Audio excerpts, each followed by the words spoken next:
성경대로 한 말씀이라도 나는 순종하며 살아가는가? 그 말씀을 지켜내는가가 중요한 거지, 누구의 성경을 갖다가 이걸 본다고 하여 여러분 더 깊은 은혜를 받고, 그런 건 다 미신 같은 얘기들이에요. 그저 그곳에 의미를 두고, 그 약속의 의미를 두고 기도를 하고 성경을 본다면 그것은 그저 요만큼 이득이 우리에게 되겠죠. 저기에 있어서 저게 가장 중요한 건, 하나님은 어떻게 생각하실까?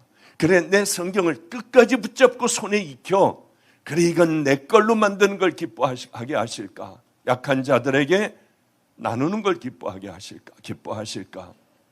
가만히 생각을 해보니 저는 그렇게 은퇴 시기가 오래 남지가 않았어요. 그럼 뭘 해야 할까? 그 생각뿐이에요. 지금 계속 그 생각이에요. 뭘 하면 우리 주님이 기뻐하실까? 좋아 어쩔 줄 몰라 하실까? 너 말이야, 그렇게 고생하고 안성해서 있었지. 너는 이제 내가 쓸 거야. 그러면 나를 어떻게 쓰시려고 했나? 제 생각에는 온통 그 생각으로 지금까지 왔어요. 그래, 하나님은 교회를, 내 설교를 더 들어야 해 하고 크게 만들고 이사하고 이거 싫어하실 거야. 그러니 내가 뭐 해야 될까? 뭘 하면 기뻐하실까? 띄워줘야 되겠구나. 우린 이렇게 작은 교회예요. 그러니 성가대석에도 성도들이 이렇게 앉아서 예배를 드려요. 성가대도 우리는 전체 예배 때 세울 수가 없어요. 왜? 성가대에 앉아있을 바에야 성도들이 한 명이라도 더 앉아있으면 되잖아요. 나가서 그것을 크게 짓는 것보다는 나중에 안 되면 이 밑에 방석까지 깔아놓을 거예요. 안 되면 이 위에 강대상에 방석을 깔아놓을 거예요.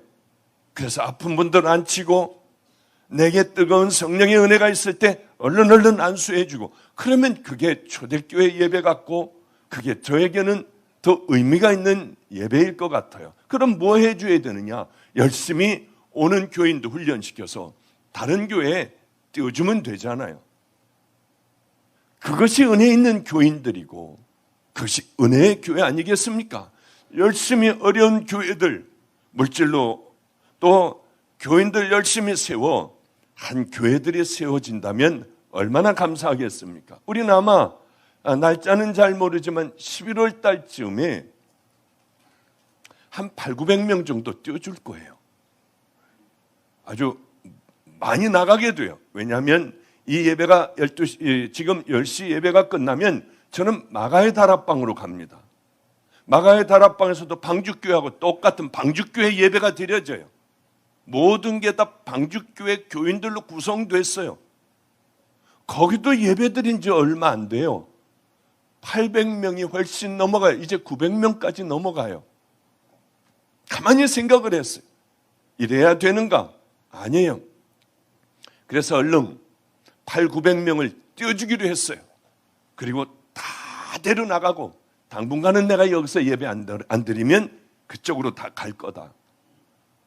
그리고 난 후에 청년 5명과 어른 30명만 달라. 그 사람들만 남겨놓는다면 나 다시 시작하겠다 여기서. 그럼 귀한 교회가 하나, 십자가를 이야기하는 그 교회가 또 하나 만들어질 거 아닙니까? 그리고 저는 또 한번 해보고 싶어요.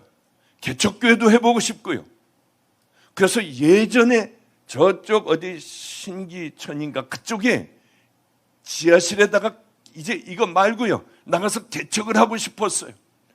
거기서 무릎을 꿇고 기도하고 복음을 전하고 나가서 열심히 전도하여 거기 또 채워놓고 싶더군요.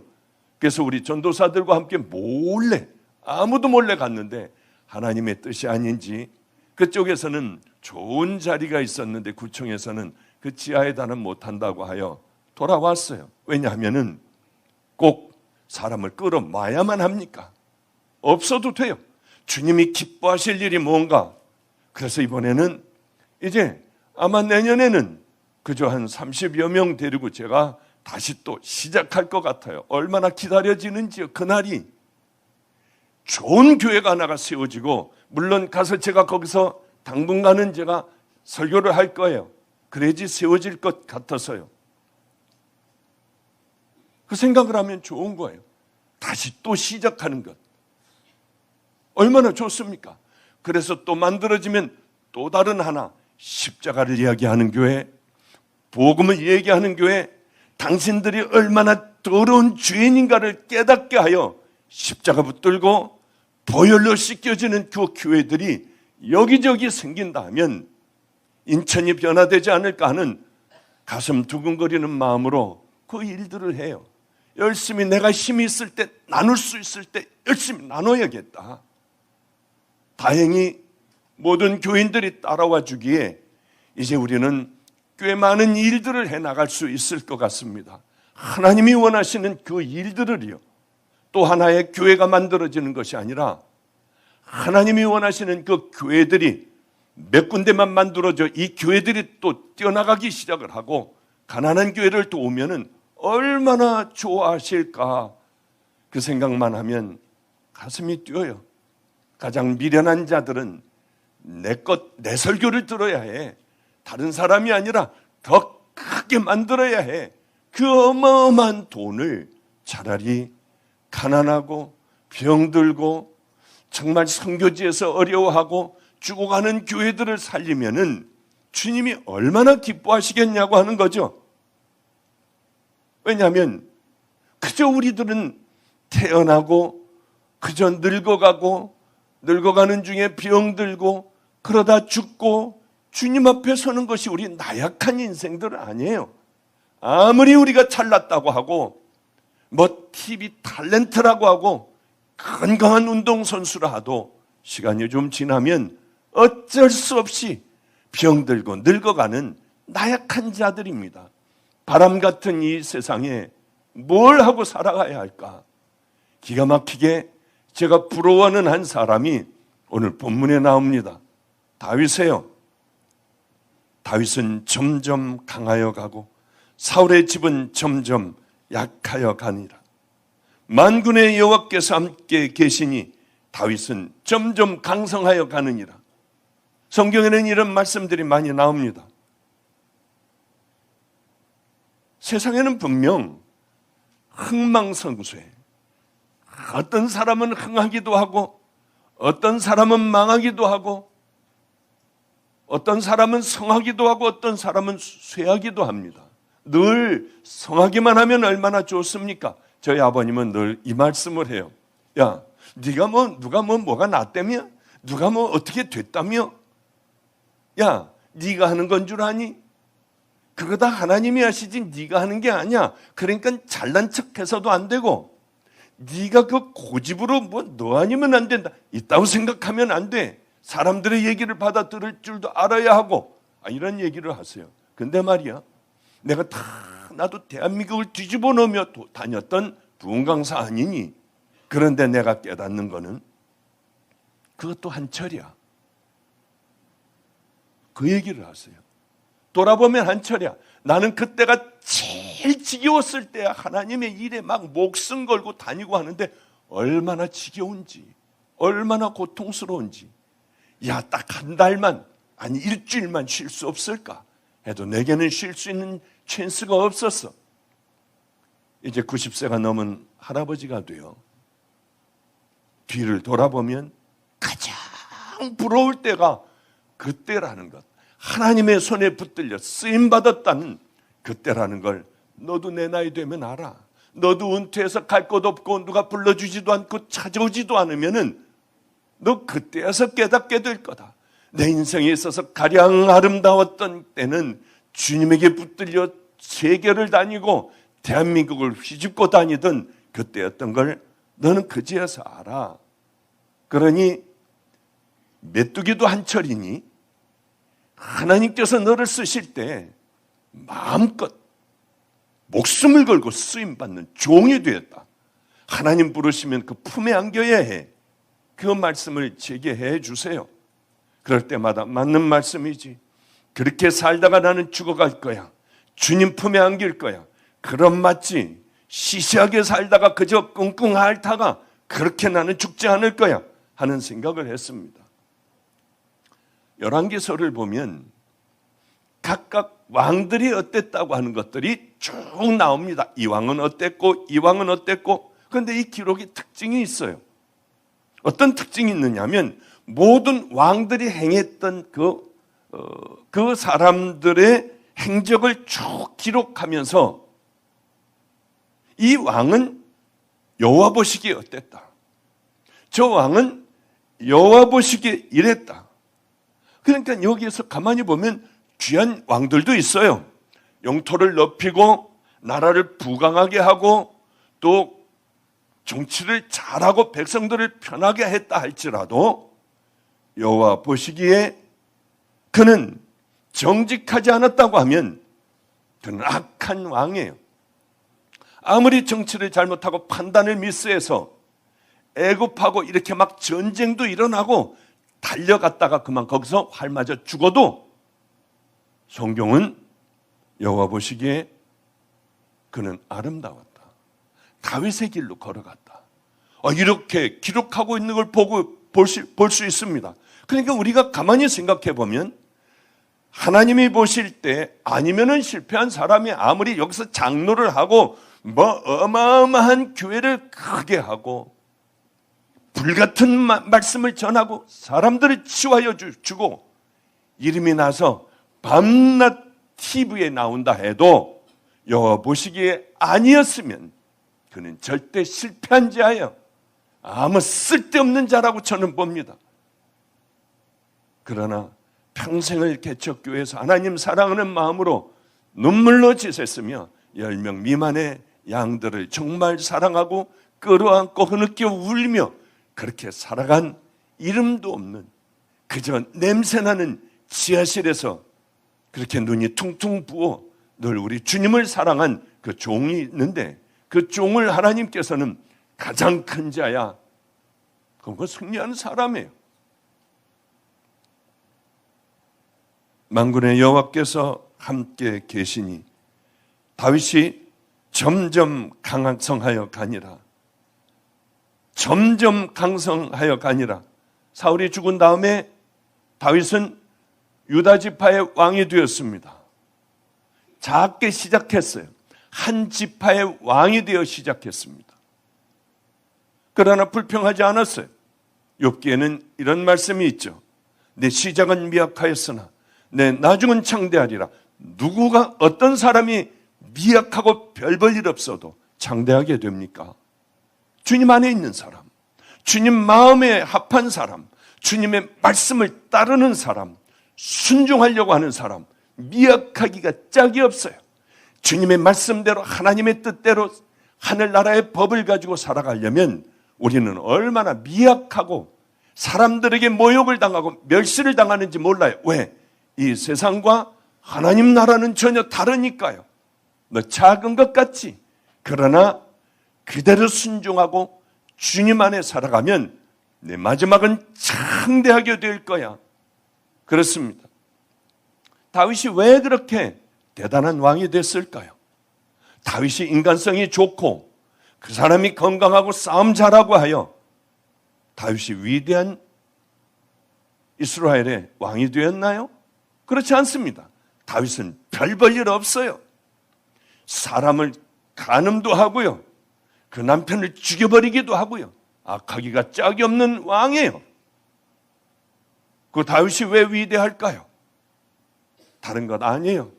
하나님께서 그와 함께 하여 주셨기 때문에 그는 위대하게 된 것이지 다윗 자체는 별 볼 일 없는 사람 아닙니까? 만군의 여호와께서 함께 하여 주시기에요. 그럼 어떻게 도대체 다윗이 했기에 하나님께서 그를 그렇게 사랑하셨을까? 배하시고 다윗을 왕으로 세우시고 증거하여 가라사대 내가 이새의 아들 다윗을 만나니 내 마음에 합한 사람이라 내 뜻을 다 이루게 하리라. 하나님께서 사울 왕을 버리시고 다윗을 택하셨습니다. 내 마음에 합한 사람이라. 사람들은 관계하지 않았어요. 다윗은 하나님이 어떤 마음을 갖고 계실까? 이 땅에서 가장 지혜로운 종, 이 안에 여러분들이 예배를 드립니다. 이 예배를 드리며 이 안에 있는 많은 분들, 저 인터넷 성도들까지 가장 지혜로운 사람들이 누군 줄 압니까? 교회에서 여러분들이 돈을 많아 헌금을, 사업이 잘 돼 헌금 낸, 아니에요. 세계를 다니는 부흥 강사, 아니에요. 사람이 박수를 쳐주는 그런 인기 있는 강사, 아닙니다. 누가 가장 위대한 줄 아세요? 말없이 하나님의 뜻에 순종하고 사람들이 알아주건 안 알아주건 충성하는 사람, 하나님이 기억하고 계신 그 성도, 아니 이왕에 예수 믿을 바에야 왜 그렇게 그 믿음의 자녀가 왜 안 됩니까? 우린 다 다른 길을 향하여 걸어가요. 세상의 방법을 향하여 걸어가요. 영어 성경을 보면은 다윗을 가지고 뭐라고 하셨느냐 하면 after my heart, 내 마음을, 내 심장을 따르는 자, 내 마음을 따르는 자. 다윗은, 하나님은 그렇게 표현을 하고 있어요. 내 마음에 딱 드는 자, 하나님의 심정을 따르는 자. 성도님들, 우리 한번 해보자고요. 이게 가능한 일이에요. 불가능한 걸 써놓지 않아요. 제가 늘 그래서 이 사실을 오래전에 알고 있었기 때문에 성도님들 늘 회개하셔야 돼요. 회개해야 하나님과 가까이 할 수 있으니 첫째, 회개하십시오. 둘째, 가장 하나님과 가까이 하십시오. 매일 기도하고, 그리고 예수님이면 어떻게 하셨을까?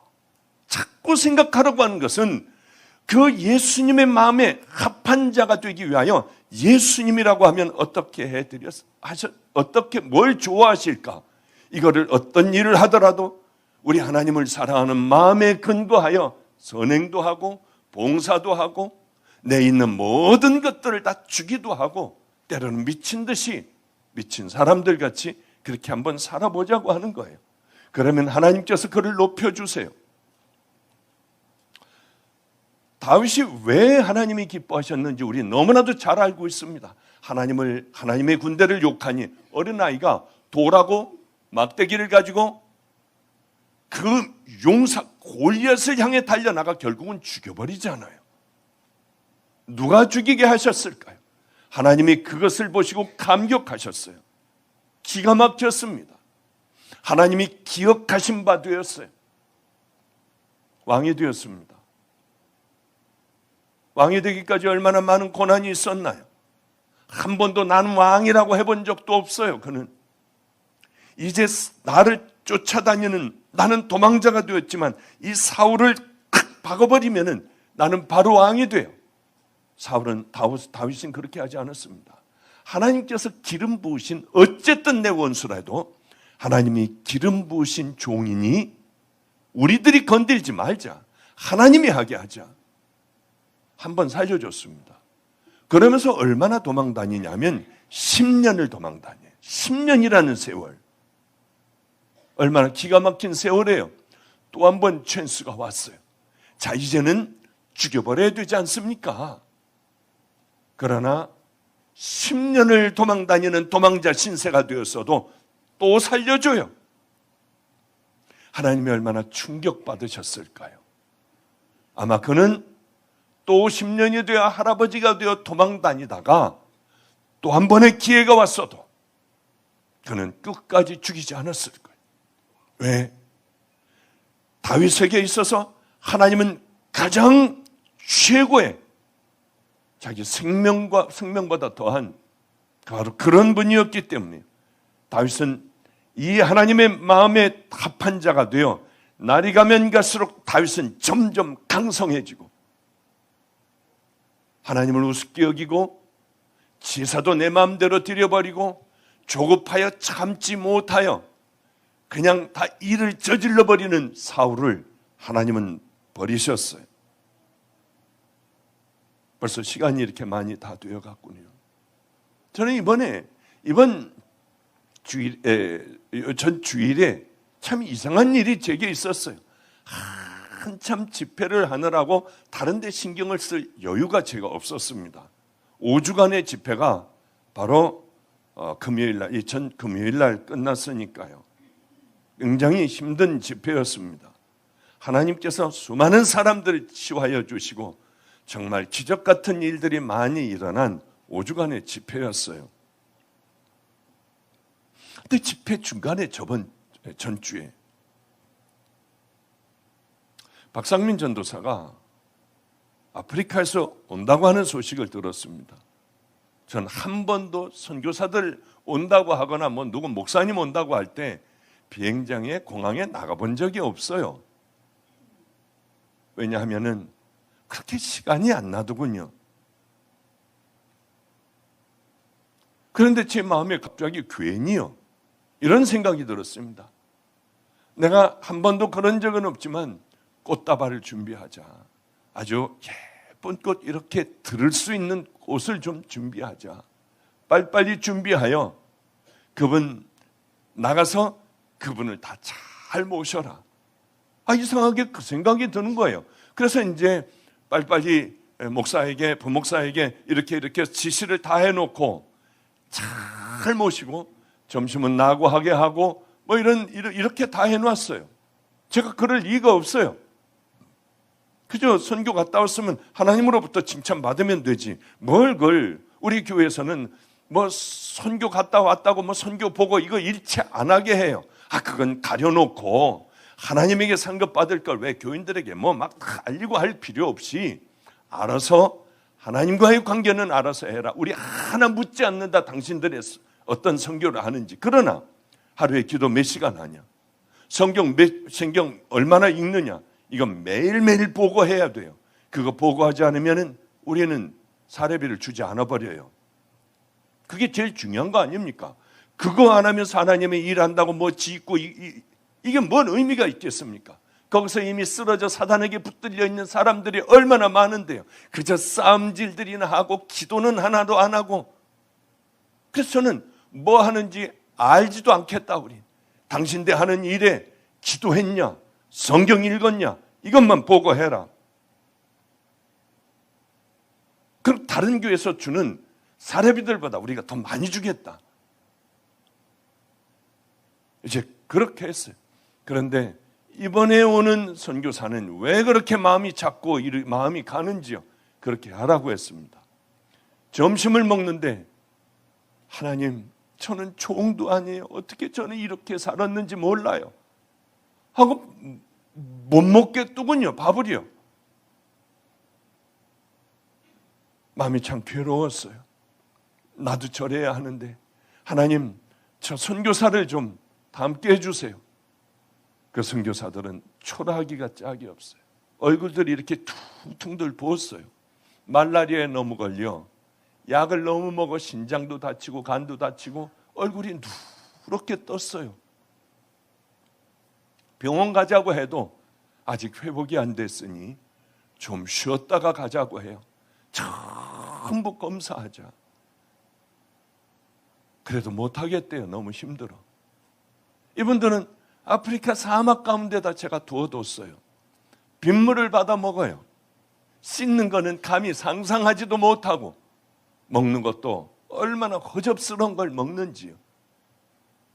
아무도 거기 들어가 있는 사람이 없는 곳에 최인호 선교사 1년 동안 나가 있는 동안에 이 두 부부가 거기서 목숨을 걸고 지켰대요. 저희가 지금 보육원 버려진 그 아이들을 좀 키우려고 지금 이제 열심히 계획하고 이렇게 땅도 그렇고 이렇게 지금 준비하고 있는 곳은 날씨가 얼마나 선선한지 모른대요. 푸른 초장이고 여긴 사막 가운데예요. 그런데 이 안에 살려고 하는 것이 아니라 자, 이제 당신들 이제 편안하게 여기서 사역하다가 또 들어가고 싶으면 들어가라. 그랬더니 밥 먹다 뭐라고 하느냐면 목사님 죄송해요. 저희들은 그곳에 못 가겠어요. 왜냐하면 시간이 나서 여길 나올 때 깊이 그쪽으로 더 들어가 봤대요. 그랬더니 사막이 끝나더래요. 경비행기를 타고 들어가야 돼요. 그러고 차를 타고 들어가고 차도 안 되는 데는 걸어 들어가고 하다가 보니 무서운 종족이 나타나더래요. 밤낮 이 두 부족은, 그 주위의 부족은 처음에는 창과 칼로 찔러서 몇십 명씩 막 다 가서 죽이고, 학교에 가서 애들까지 다 죽여버리고, 버스를 타고 나오는 그 사람들을 다 죽여버리고, 서로 다들 이렇게 죽여버린대요. 그런데 도저히 안 되겠기에 하도 싸움을 하니 이제는 총을 가지고 싸운대요. 총을 구해서. 마을끼리, 부족끼리요. 그래서 나라에서 이제 부대를 비행기에서 떨어뜨려, 잘 들어가기가 어려우니까요. 그래서 이제 군인들이 들어가서 싸움을 멈추라고 해도 그 사람들은 계속 막 죽어라고 싸우기에 다 죽여버렸대요. 정부군들이 다 죽여버렸대요. 그랬는데도 또 싸움인 거예요. 목사님, 이곳에 복음이 필요해요. 복음은 이곳에 필요해요. 우리를 그곳으로 들어갈 수 있도록 해주세요. 그건 무슨 얘기입니까? 죽으러 가겠다는 거 아니에요. 그리고 복음을 전하겠다고 하는 거 아니에요. 아무도 들어갈 수가 없는 아주 세상하고는 동떨어진 바로 그런 것이래요. 여기에 사랑이 필요해요. 여기에 예수 그리스도의 복음이 필요해요. 목사님, 우리를 보내주세요. 하는데 눈물이 나더라고요. 나 같은 건 목사도 아니야. 그 얘기를 밥을 먹으며 듣는데 얼른 그 생각이 났어요. 내가 무슨 목사야? 내가 이렇게 편안하게 나는 있는데, 나는 빗물을 받아 먹어본 적도 없고 그렇게 위험한 곳에 있어 본 적도 없는데, 주님, 나를 보내주세요. 그분들하고 얼마나 가고 싶은지요. 왜 그럴까? 이분들은 왜 그런 생각을 갖게 되었을까? 통통 얼굴들은 부어있고 병색시 완연한데도 이 부부는 왜 거길로 들어가겠다고 할까? 다들 나와서 편안한 곳에서 있으려고 하는데, 아니, 사막보다도 훨씬 열악하기가 짝이 없고 먹을 것이 없고 서로들 죽여버리는, 왜 그곳으로 갈까? 문득 그 얘기를 들으며, 그래서 주님께서 저 결단을 하고 생명을 다해 그곳에서 선교를 하다 하고 나오는 저들을 보고 꽃다발을 준비해야지, 꽃다발을 하나를 준비해야지, 제 마음에 그 말씀을 주셨구나. 저분들은 세상의 모든 가치관들을 버리고 오직 하늘나라를 바라보며 가서 죽는다 해도, 아니 죽으러 간다 해도 기쁨 가득한 사람이구나, 그런 생각을 제가 하게 되었어요. 하나님의 마음을 따르는 자들, 하나님의 기쁨을 따라 살아가는 것, 이 땅에서는 어떻게 살지라도 우리 주님이 기뻐하시는 그 길이라고 하면은 마다하지 않고 걸어가야 하는, 그것이 바로 그것이 바로 하나님의 자녀들 아니겠습니까? 하나님은 그런 하나님의 자녀들, 종들에게 너희들은 살아가면 처음에는 미약하지만은 점점 너희들은 내 마음을 따르는 자들이기에 너희들은 강성하게 될 거야, 이 말씀을 우리에게 해주고 계시는 것 아니겠습니까? 이제 말씀을 정리할게요. 다윗은 늘 어떤 일이 있을 때, 이제 왕이 다 되었어요. 이제 다 끝나버렸어요. 그런데도 사무엘하 2장 1절을 보면, 그 후에 다윗이 여호와께 물어 가로되 내가 유다 한 성으로 올라가리이까. 이제 다 돼서 왕이 됐는데도 하나님 앞에 물어요. 하나님이 가지 말라 하면 왕이 되었어도 다 던져버리고 그는 다시 도망 다닐 거예요. 광야와 숲을 사이를 또 돌아다닐 거예요. 그 후에 다윗이 여호와께 물어 가로되 내가 유다의 한 성으로 올라가리이까. 성경 여러 곳에는 다윗이 여호와께 물어 가로되, 음성이 얼마나 많은지요. 이 글들이 얼마나 많은지 몰라요. 그렇구나. 어떻게든 주님의 마음을 따르려고 다윗은 이렇게 모든 것을 물으며 혹시 실수할까 봐 그렇게 주님을 따랐기에 우리 만군의 여호와 하나님께서는 다윗을 들어 가장 귀한 믿음의 종으로 삼으셨구나. 저는 정치 이런 거 관여하지 그 얘기도 싫어요. 그런데 이번에 대한민국이 위기에 있을 때 어쩌면 소망이 있는 그 사병들이 있는지요. 전역을 안 해버리더군요. 참 하나님의 종들이, 이런 사람들이 종이 되면 얼마나 좋을까.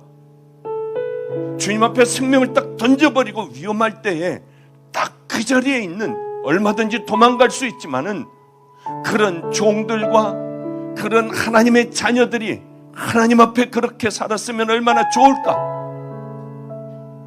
신앙의 회색지대에 있으며 그저 입으로만 떠드는 것,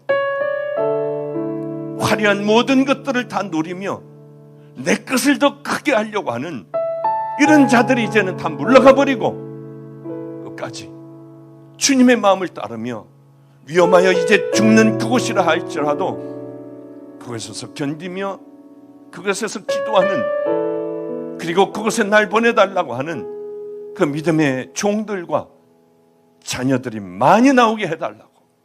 우리는 하나님의 말씀을 듣고 끝내버리고 던져버리고 나가며 다 잊어버려 똑같은 자리에서 반복되는 죄악들을 저지르는 우리들이 아니라 이제는 주님 앞에 가 심판대 앞에 가서 서야 할 그 나약하기가 짝이 없는 자인 것을 깨닫고 우리 모두 다 그날을 준비하며 바람 같고 나그네 같은 인생길에 우리 주님의 기쁨이 되는 믿음의 길을 걸어가시는 인터넷 성도들과 우리 방주교회 성도들 되시기를 주님의 이름으로 축복합니다. 기도하겠습니다.